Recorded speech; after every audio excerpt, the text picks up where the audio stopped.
जो पक्के भगत हैं, जो भगवान से जुड़े हुए हैं,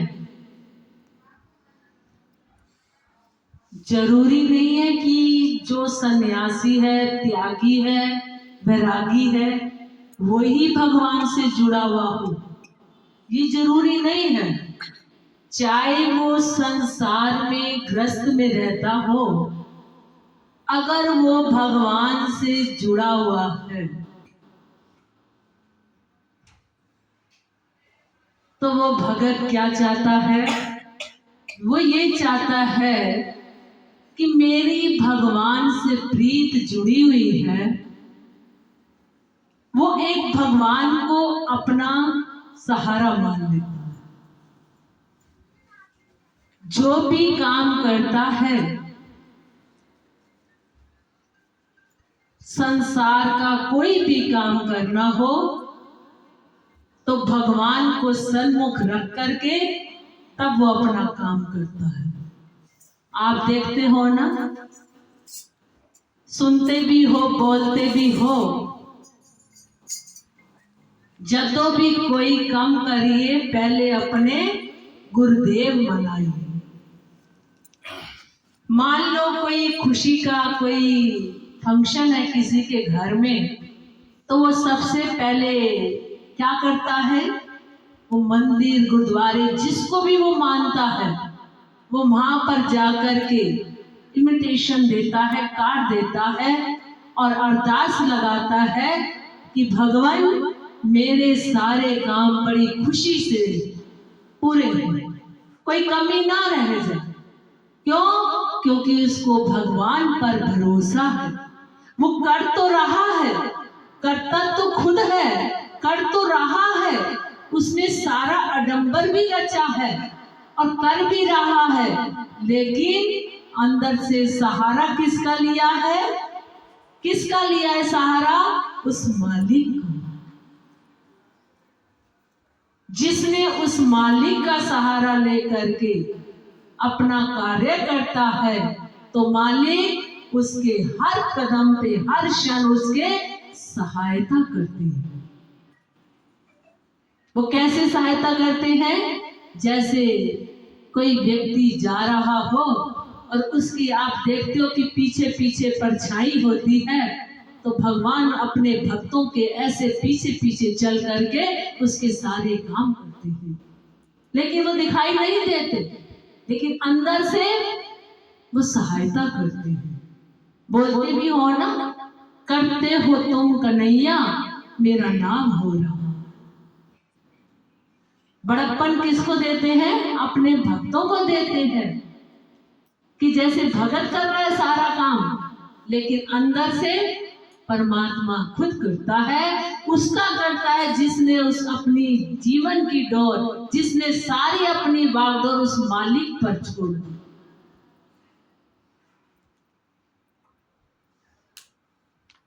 एक बार की बात है, श्री गुरु महाराज जी अमेरिका गए हुए थे। किसी ने उन्हें बुलाया, इनविटेशन दिया कि प्रभु हमारे घर आकर के सत्संग प्रवचन करो, कीर्तन करो। तो गुरु महाराज जी उन्होंने फरमाया कि ठीक है, हम आपके घर जरूर कृपा करें।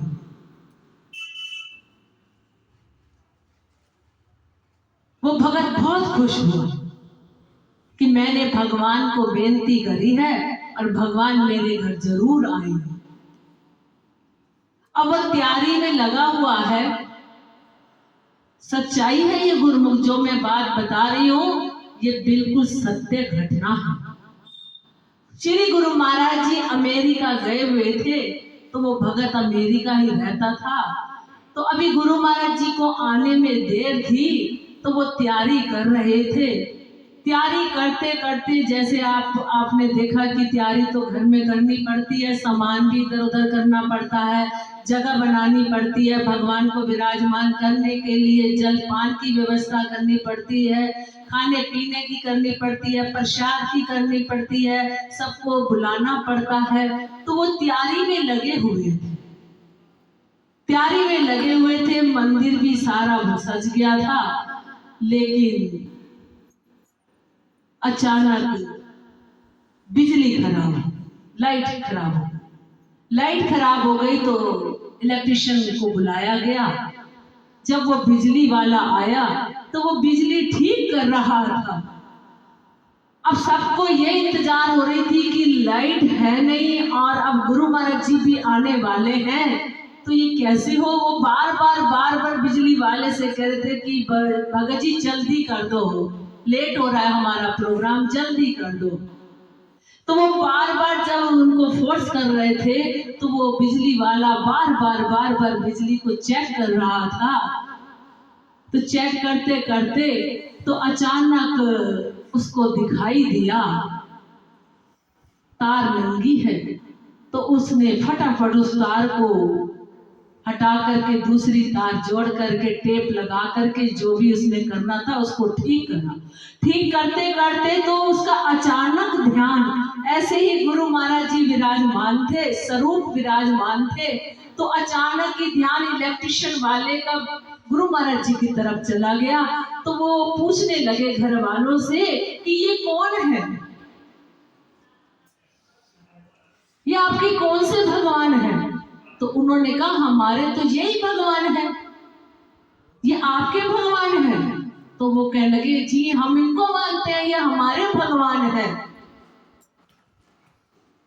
तो बिजली वाले कहने लगा कि ये आपके भगवान तो अभी जो सफेद वस्त्र पहने हुए आपके भगवान तो अभी मेरे पीछे खड़े थे।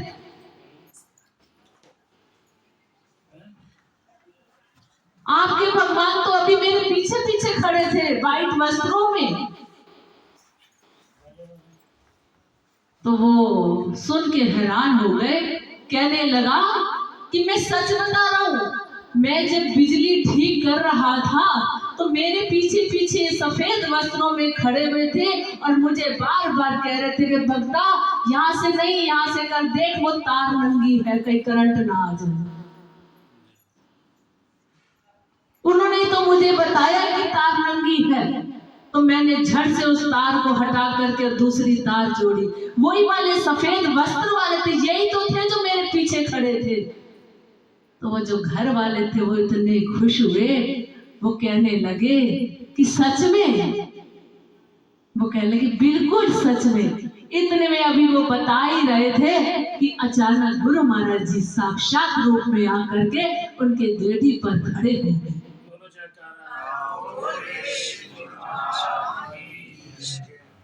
जैसे ही गुरु महाराज जी ने अंदर एंट्री करी तो बाकियों ने क्या खुशी मनानी थी, वो जो बिजली वाला था वो खुशी में झूमने लगा, कहने लगा यही तो थे जो जिन्होंने मुझे बताया था कि यहाँ पर तार नंगी है बिजली की, ध्यान कर कहीं करंट ना लग जाए, वो यही वाले गुरु महाराज जी थे।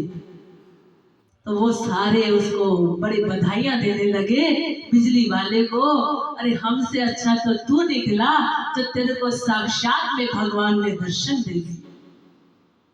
तो वो प्रेमी कहने लगा कि आपका फंक्शन था और मैं भी बड़ी कोशिश कर रहा था कि जल्दी से बिजली ठीक कर दूं, लेकिन मेरी समझ में नहीं आ रहा था। मैं कोशिश भी करता हुआ फिर भी मेरी समझ में नहीं आ रहा था कि कहां से तार जोड़ूं। अगर ये ना होते तो आज मैं शायद तुम्हारी लाइट भी ना जोड़ सकता। तो प्रेमियों, भगवान कहाँ नहीं होते, जो दिल से पुकारते हैं भगवान उनके साथ होते हैं। वो तो कहते हैं तो दिल से मुझे याद करके तो देख। वो तो भक्तों के पीछे पीछे फिरते हैं, वो तो इसी ताड़ में रहते हैं कि कब भगवान, तो यही देखते रहते कि कब मेरा प्रेमी मुझे पुकारे और मैं उसकी जाकर के सहायता करूं। किसी भगत ने, किसी प्रेमी ने भगवान कन्हैया से पूछा, कृष्ण भगवान से पूछा, भगवान एक बात बताओ, हमने जहां भी आपको देखा, चाहे तस्वीर में देखा, चाहे साक्षात रूप में देखा, जहां भी देखा आप खड़े ही रहते हो एक टांग पर, आपको कभी बैठे हुए नहीं देखा हमने। आप थकते नहीं हो। ऐसी क्या बात है जो आप खड़े ही रहते हो? मंदिर जाते हो तो वहां भी आपके खड़े हुए स्वरूप के दर्शन होते हैं। किसी के घर जाता हो, उन्होंने विराजमान कर रखे तो भी आपके खड़े हुए स्वरूप के दर्शन होते हैं। अब मैं साक्षात में देख रहा हूं तो भी आप खड़े ही हो, आप बैठते नहीं हो, थकते नहीं हो। तो भगवान मुस्कुराने लगे, प्रेमी, जो मेरे भगत मेरे साथ प्यार करते हैं ना, जिनका अटूट प्यार होता है मेरे साथ, सच्ची लगन से जुड़े होते हैं, तो मुझे हर वक्त उनका ध्यान रखना होता है। मैं अगर बैठ जाऊं तो मेरा भगत पुकारे, ना जाने कब किस समय मेरे भगत पे कोई आंच आ जाए, कोई मुसीबत आ जाए और वो मुझे पुकारे और मैं बैठ जाऊं और मुझे उठने में समय लग जाए, तो इसलिए मैं नहीं बैठता। मैं देखता हूं जहां भी कोई मेरा भगत पुकारता है, मैं झट से दौड़ लगा करके उसकी रक्षा करने पहुंच जाता हूं।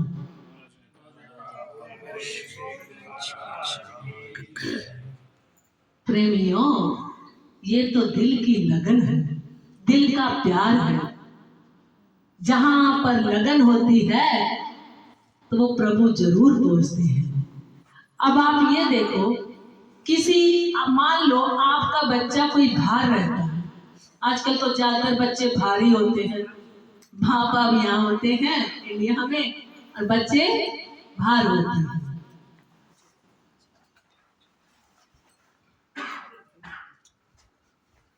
तो करीब करीब बच्चे भारी होते हैं, लेकिन भार होते हुए ये नहीं कि माँ बाप का प्यार कम हो जाता है।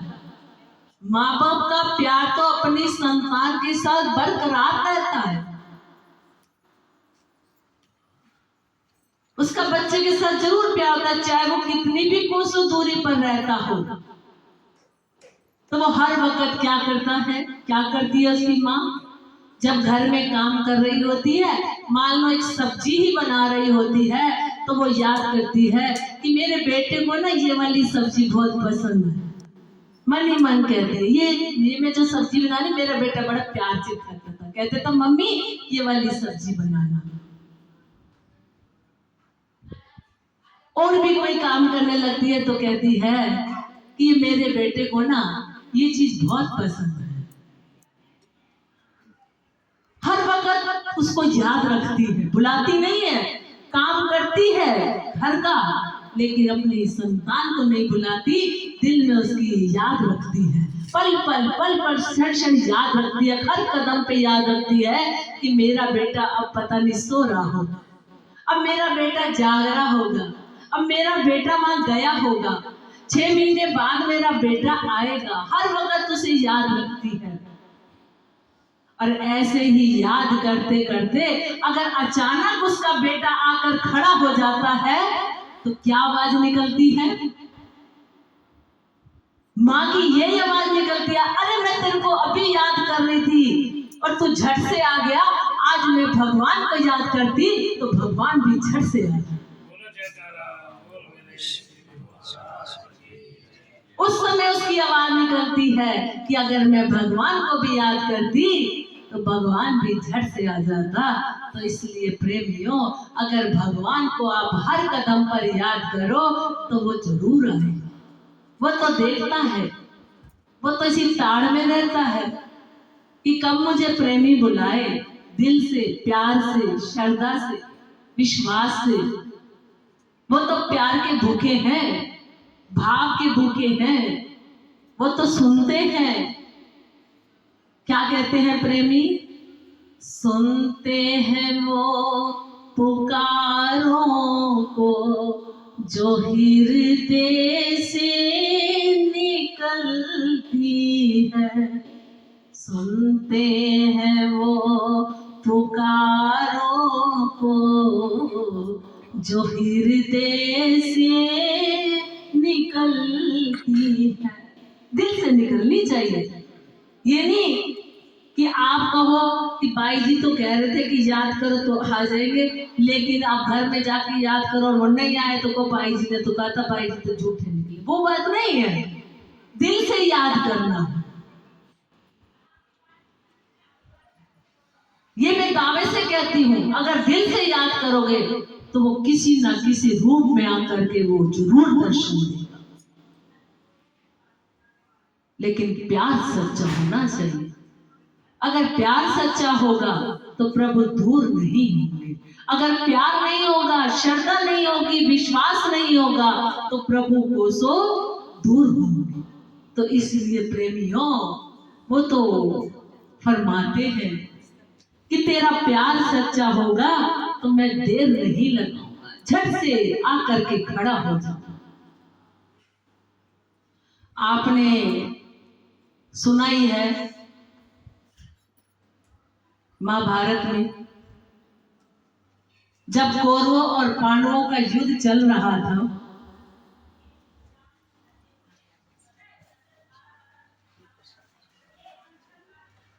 सभी ने महाभारत देखा। जब कौरवों और पांडवों का युद्ध चल रहा था,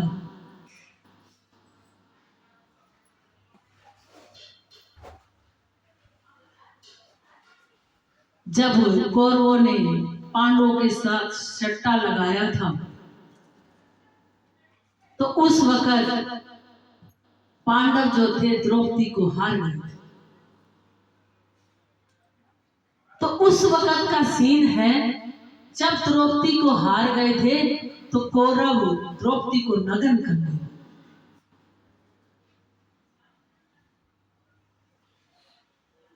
चीर करने लगे, नग्न करने लगे। अब द्रौपदी का प्यार था भगवान के साथ, कृष्ण भगवान के साथ। द्रौपदी का अटूट प्यार था भगवान के साथ। अब द्रौपदी ने देखा कि अब तो मेरी इज्जत का सवाल है, तो उसने सोचा कि यहाँ बहुत से गुरु बैठे हैं, तो उसने अपने जो गुरु थे उनकी तरफ निहारा, देखा, दृष्टि डाली। तो उसने आंखों ही आंखों में सहायता मांगी अपने गुरुओं से कि आप कुछ करो, ये तो मुझे नग्न करने जा रहे हैं, आप ही मेरा चीर बढ़ाओ, नहीं तो मेरी इज्जत का सवाल है।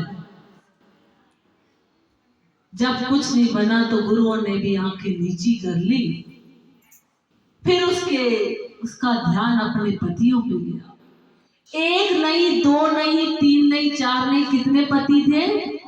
5 पति थे। उन पतियों पर ध्यान गया, उनकी ओर देखा, निहारा, तो उन्होंने भी आंखें नीची कर ली। वहां से भी कोई रक्षा नहीं मिली। फिर हार करके अब उसने सोचा मैं क्या करूं, अब तो मेरी इज्जत जा रही है, ऐसा ना हो कहीं मेरी इज्जत मिट्टी में मिल जाए। जब उसने चारों तरफ से देखा, कहीं से उसको सहायता नहीं मिली, तो वो घबराई हुई, अंदर ही उसने भगवान का ध्यान लगाया, घबराई हुई, और वो अपने मालिक को याद करने लगी, हे प्रभु, हे मथुरावासी, जल्दी आओ। आप कहते हो ना आपका मेरा प्यार आपके साथ है, तो मैं द्रौपदी मैं भी चिल्ला करके कह रही हूँ कि मेरा भी प्यार आपके साथ है, तो आप शीघ्र आइए और मेरी रक्षा कीजिए, नहीं तो मेरे को ये नग्न करने जा रहे हैं, मेरा चीर बढ़ाइए। फट से आवाज लगाई, हे मथुरावासी कहाँ हो, जल्दी आइए। अब भगवान का प्यार तो था, लेकिन जब ये करुणा पुकार सुनी तो भगवान मथुरा से चल पड़े। मथुरा से चल पड़े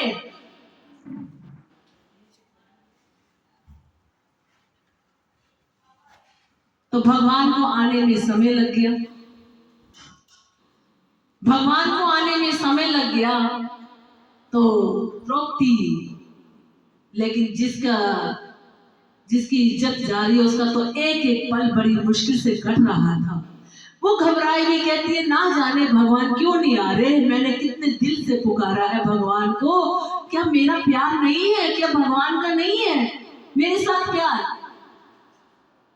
घबराई हुई। फिर वो कहने लगी, हे द्वारकावासी, कहाँ रह गए हो, जल्दी आओ, अगर अब नहीं पहुंचोगे तो आपकी द्रौपदी नंगन हो जाएगी, इज्जत का सवाल है। तो भगवान ने सोचा, प्यार तो है द्रौपदी का, लेकिन पहले इसने हमें मथुरा से बुलाया, हम मथुरा से चले, अब ये हमें द्वारका से बुला रही है, तो भगवान द्वारका से चल पड़े। लेकिन द्वारका भी यहाँ तो नहीं रखा था, दूर था, तो भगवान द्वारका से झट से चल पड़े, लेकिन फिर भी आने में अभी देर हो रही थी।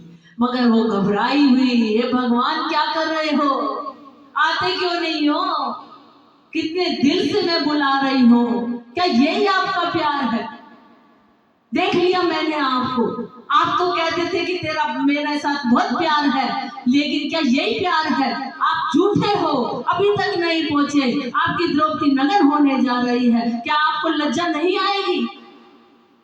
ऐसी घबराई हुई। फिर वो कहने लगी, हे गोकुलवासी जल्दी आओ ना, क्यों नहीं आते।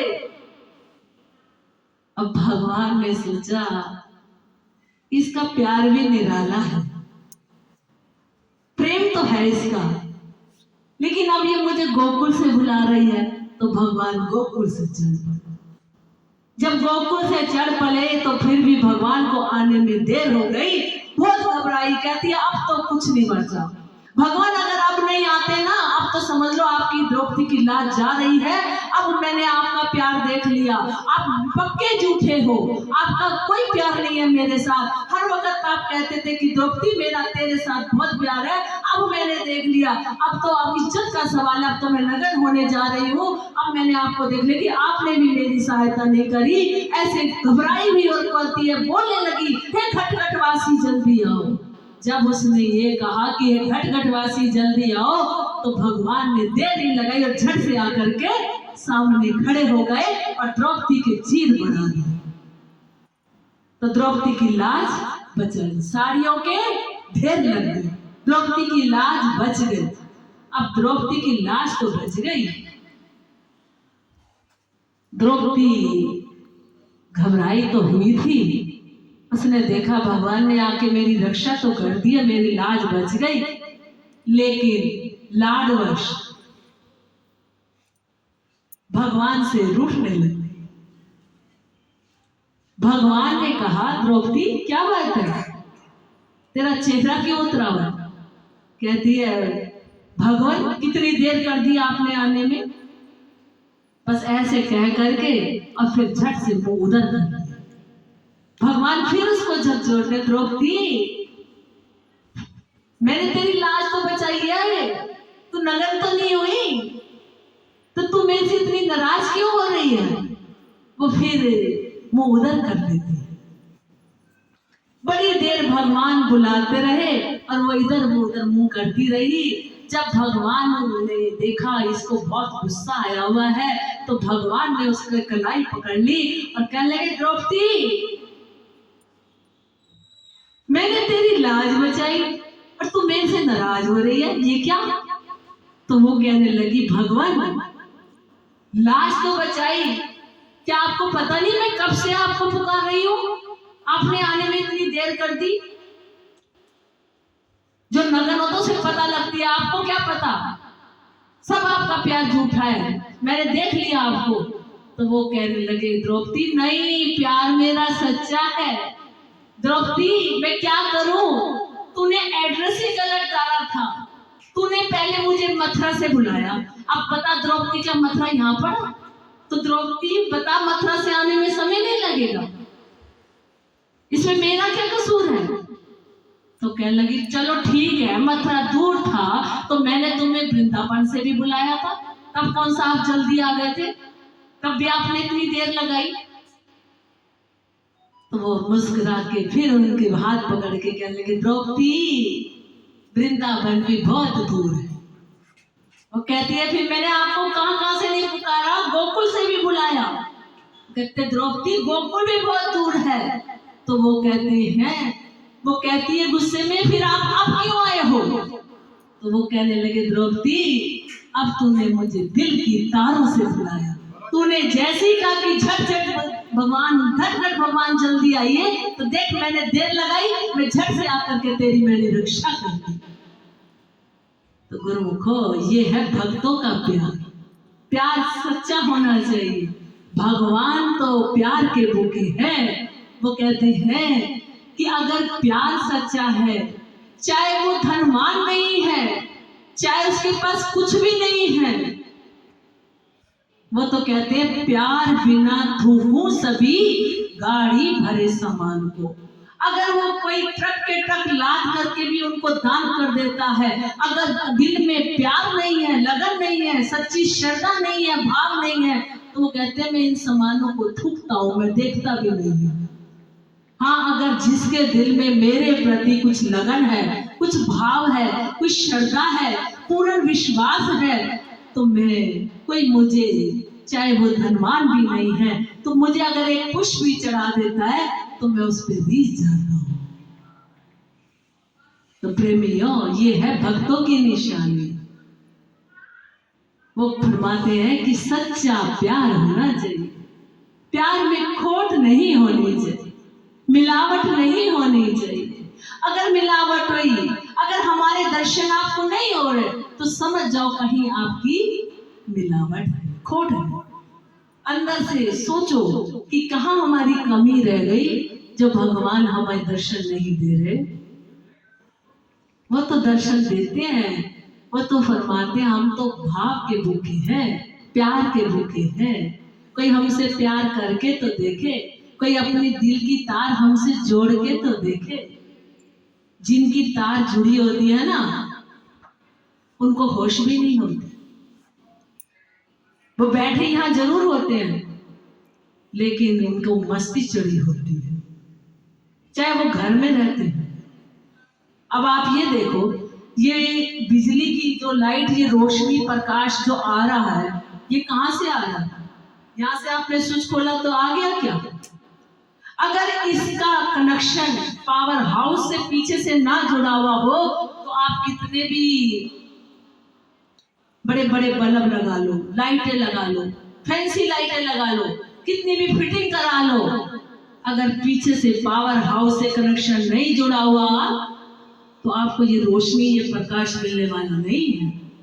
तो ऐसे ही संत फरमाते हैं, अगर हमारी दिल की तार उस पावर हाउस से नहीं जुड़ी हुई, तो आप कितनी भी धूड़ियां रमा लो, कितने भी व्रत कर लो, कितने भी जप कर लो, कितने भी तप कर लो, अगर पावर हाउस से नहीं जुड़ी हुई तो आपका कुछ नहीं बनने वाला।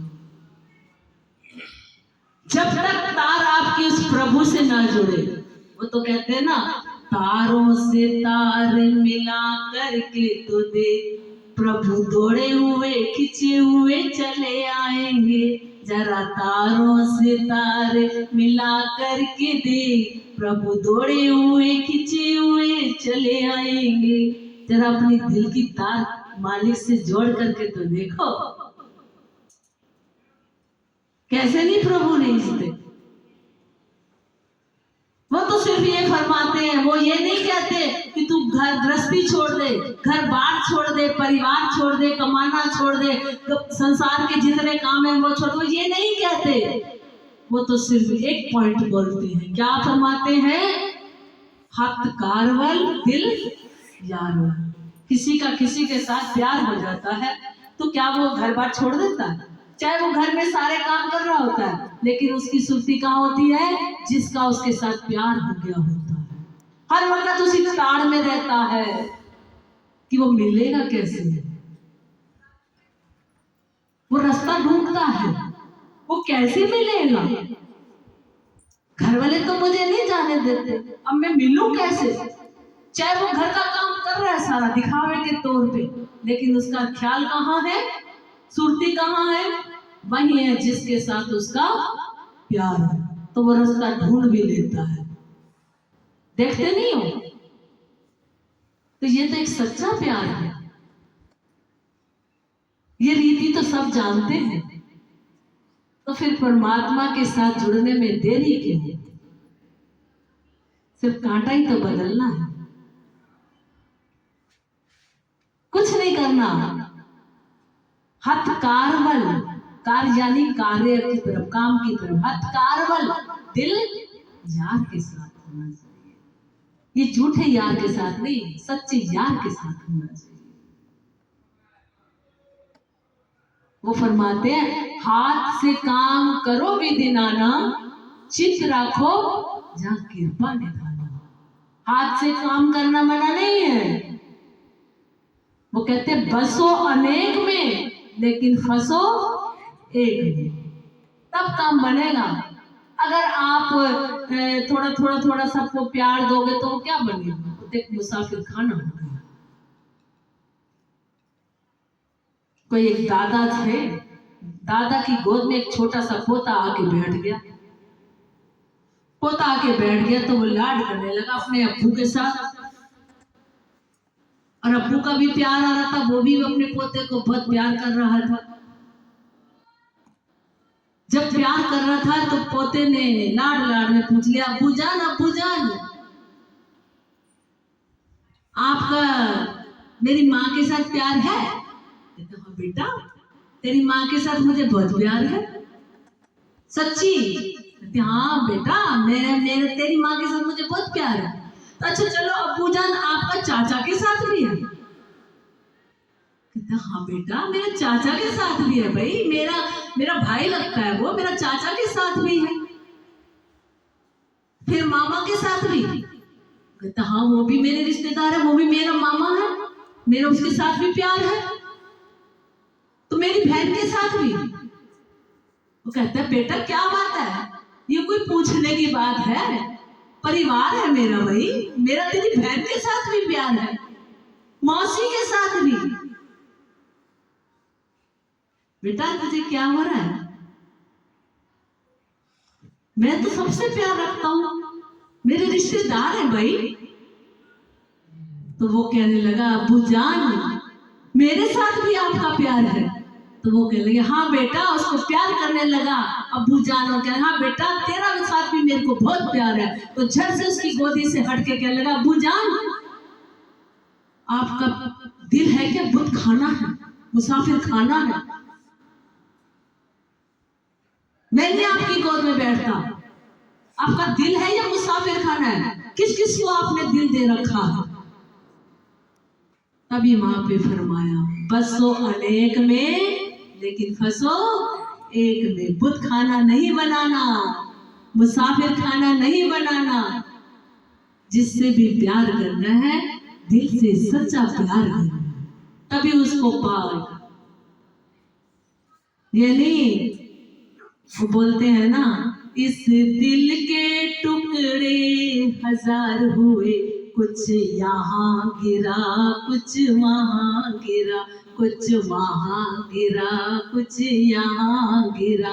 इस दिल के टुकड़े हजार हुए, कुछ कहाँ गिरा कुछ कहाँ गिरा, कुछ कहाँ गिरा कुछ कहाँ गिरा।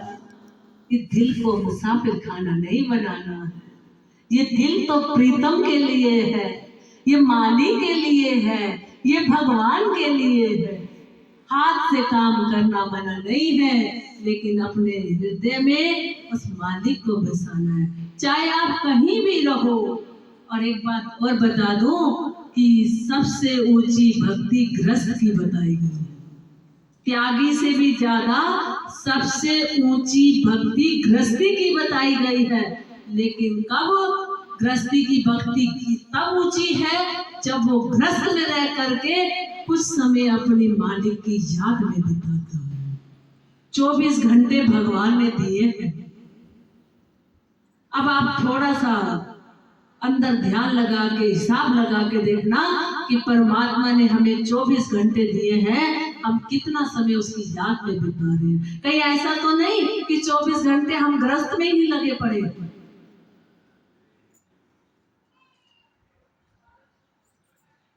वो तो फरमाते हैं एक घड़ी आदि नहीं, आदि से पुण्यार, तुलसी संगत साध की कटे कोट अपराध। वो फरमाते हैं हम तुम्हें ये नहीं कहते कि 24 घंटे तुम समाधि लगा के बैठ जाओ, घर के काम छोड़ दो, कुछ मत करो, परिवार की पालना मत करो, धन मत कमाओ, काम में मत जाओ। हम तुम्हें ये नहीं कहते, ये तो भगवान ने ही दी है। ये अगर मना करते तो क्यों देते आपको? वो ये मना नहीं करते, वो तो सिर्फ ये कहते कि एक घड़ी आधी से दुनिया 24 घंटे भगवान ने दिए हैं, उसमें से कुछ समय भगवान की याद में जरूर निकाला करो। क्यों? क्योंकि इसका हिसाब लेना है। जब हम यहां से जाएंगे ना तो पूछेंगे कि जग में आए के क्या किया, तन पाला के पेट, दिवस गवाई खाए के रह गई सुतलेट। तुझे क्या इसीलिए मनुष्य का जन्म दिया था कि 24 घंटे गृहस्थ में लगे रहो? आपको मालूम हो ये जो आज आप मनुष्य जन्म में हो, कुछ पता है कितनी जोनियों से निकल के आए होंगे? अगर फिर मालिक की भक्ति ना की, फिर उसी जोनियों में चले जाओ।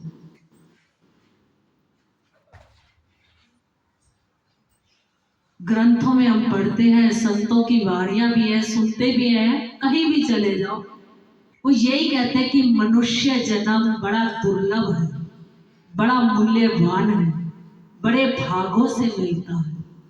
लेकिन कभी ये सोचा है कि क्यों कह रहे हैं कि मूल्यवान है? किस लिए? इसकी मूल्य क्या है, इसकी कीमत क्या है? कभी सोचा है? वो कहते हैं 84 लाख योनियां भुगतने के बाद तब कहीं जाकर के मनुष्य का जन्म मिलता है। अगर ये मालिक की बंदगी नहीं करता मनुष्य का जन्म पा करके, फिर इसको 84 लाख योनियों में धकेल देता है। तभी वहां पे हिसाब होता है कि तूने क्या किया। कुछ समय भगवान की याद में निकाला या नीच योनियों की तरह ही जीवन बिता दिया? नीच योनियां कौन सी हैं?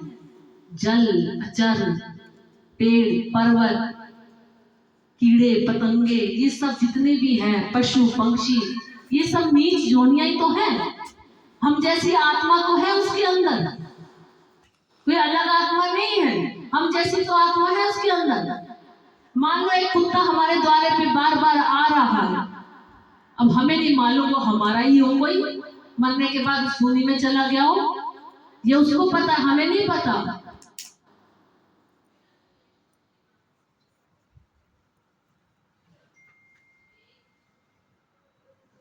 वो तो फरमाते हैं कि उनमें और हमारे में फर्क क्या है? क्या उनके बच्चे नहीं हैं? जितनी भी नीच योनियां हैं, पशु पक्षी पंछी जितने भी हैं, क्या उनके बच्चे नहीं हैं? क्या उनके घर नहीं है? आप महलों में बैठते हो, वो घोंसले में रहते हैं। आप जरा ठाट से खा लेते हो, लेकिन वो भी अपने बच्चों की पालना करते हैं, कहीं ना कहीं से मोती चुग करके उनको लाकर खिलाते हैं। पालना वो भी कर रहे हैं अपने बच्चों की, आप लोग भी कर रहे हो।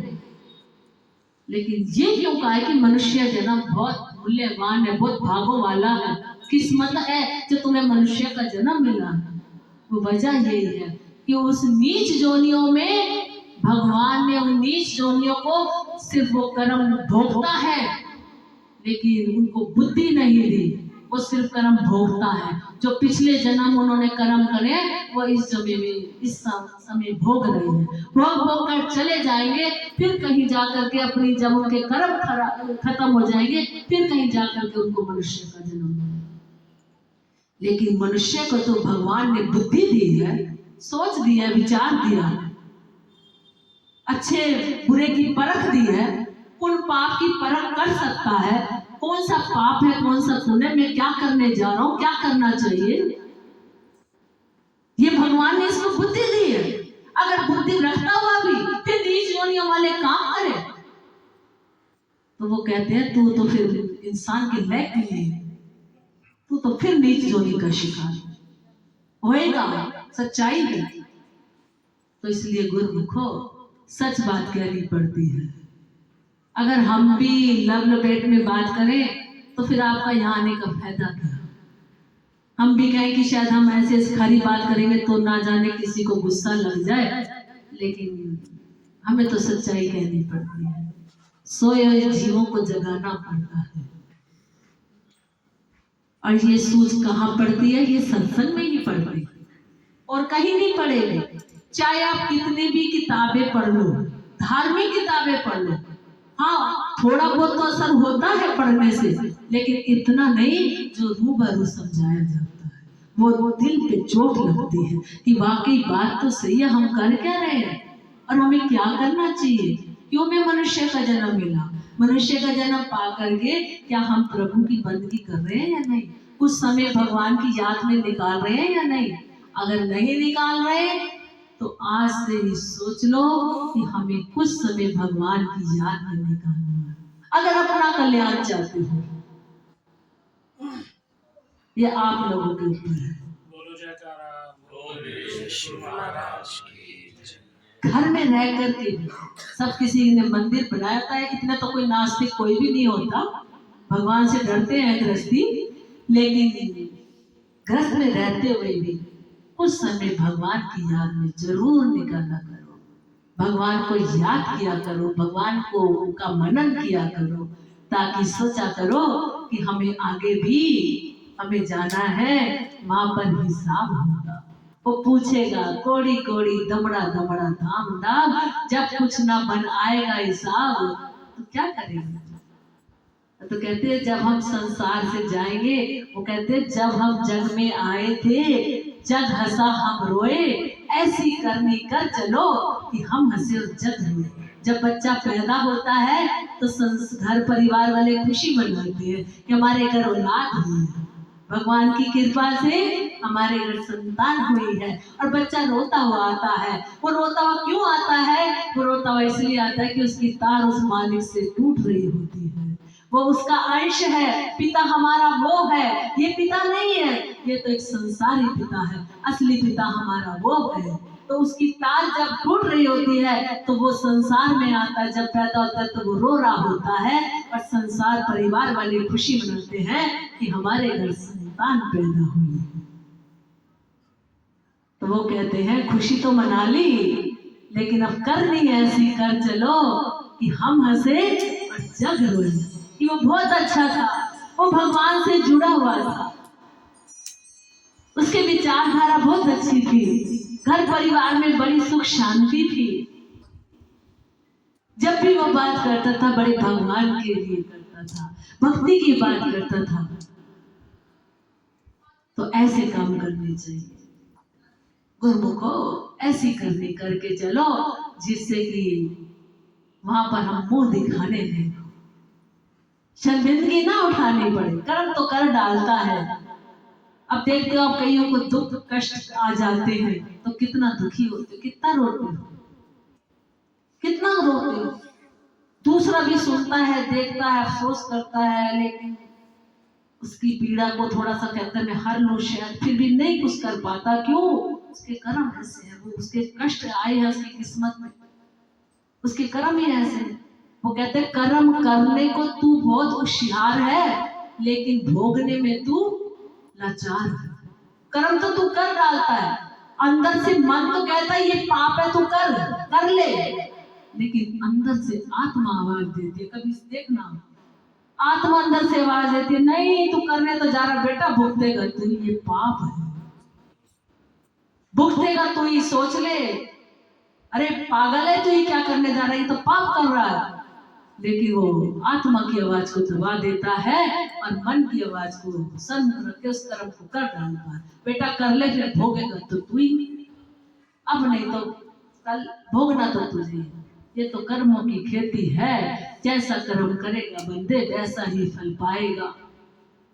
ये भगवान पे कोई दोष नहीं है, लेकिन ये जब भोगता है तो भगवान पे उंगली उठाता है, भगवान पे दोष देता है। तो भगवान बड़ा न्यायकारी है।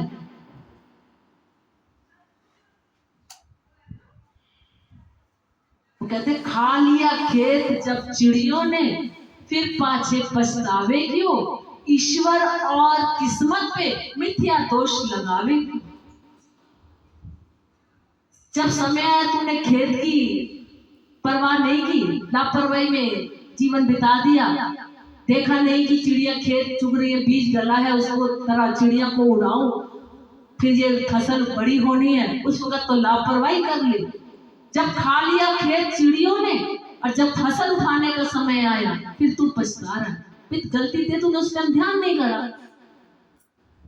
तो ऐसे ही फरमाते हैं, जब तू कर्म कर डालता है तब तुझे नहीं पता लगता कि वो देख रहा है, उसकी कितनी बड़ी आंखें हैं। तू चाहे अंदर कमरे स्टोर में भी जाके पाप कर ले, लेकिन उसकी तो आंखें बड़ी, उससे कोई नहीं बच सकता। वो तो लिखत में जा रही है कर्म, उसका कर्म तो तुझे फिर भोगना पड़ेगा बेटा। फिर ये क्या करता है, जब भोगता है तो फिर क्या करता है, कर तो डालता है, जब भोगता है फिर ये करता है, मेरी किस्मत ही ऐसी है, मैं क्या करूं, या कहेगा भगवान पे दोष देगा, भगवान ने मेरे साथ ऐसे करा, भगवान ने मेरे साथ अन्याय करा।